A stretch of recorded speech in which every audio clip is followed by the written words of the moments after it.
शहर में अचानक ज़ॉम्बी वायरस फैल गया था और इससे कुछ ही इंसान बच पाते हैं। सबसे बुरी बात तो ये थी कि इस तबाही के बाद पैदा होने वाले सभी बच्चे वायरस के साथ पैदा हो रहे थे। अब क्या इंसानियत खत्म होने वाली थी, ये जानने के लिए शुरू करते हैं आज की कहानी।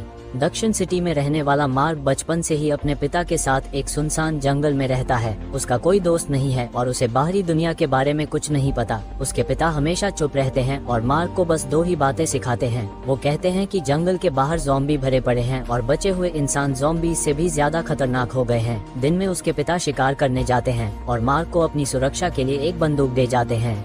मार्क का पूरा बचपन गाने सुनने और किताबें पढ़ने में बीता है। हालांकि उसकी कहानी की किताब बहुत पुरानी हो चुकी है, फिर भी मार्क को उसे पढ़ना बहुत पसंद है और उस किताब में एक जादुई परी भी थी।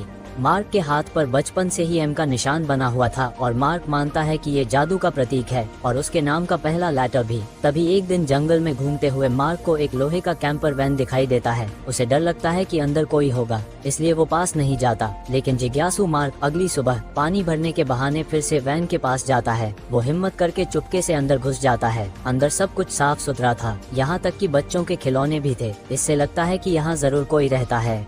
तभी अचानक अंधेरे में एक परछाई दिखती है और मार्क बुरी तरह डर जाता है। लेकिन पास आकर उसे पता चलता है कि वो भी एक बच्चा है। उस बच्चे की दोस्ती भरी हरकत देखकर मार्क अपनी हेडफोन निकालकर उसे देता है।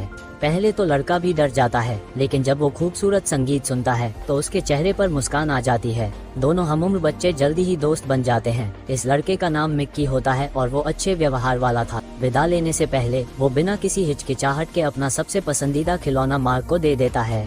हालांकि वापस जाते समय मार्क को अचानक लगता है कि कोई उसे घूर रहा है। वो जंगल में छिपना चाहता है, लेकिन तभी बंदूक लिए एक औरत उसे रोक देती है। लेकिन जब वो मार्क के हाथ में खिलौना देखती है तो उसका रवैया तुरंत बदल जाता है। वो प्यार से मार्क को जल्दी घर जाने के लिए कहती है और यहाँ तक कि उसे कुछ जंगली फल भी देती है। मार्क समझ जाता है कि ये औरत मिक्की की माँ है। माँ बेटे को गले लगते देखकर मार्क को थोड़ी जलन होती है। घर वापस आकर वो खिलौना छुपा देता है, लेकिन वो पानी भरना भूल गया था, जिसके लिए उसके पिता उसे डांटते हैं। तभी वो आगे बढ़कर अपने पिता को गले लगा लेता है, लेकिन अगले ही पल उसके पिता उसे दूर कर देते हैं।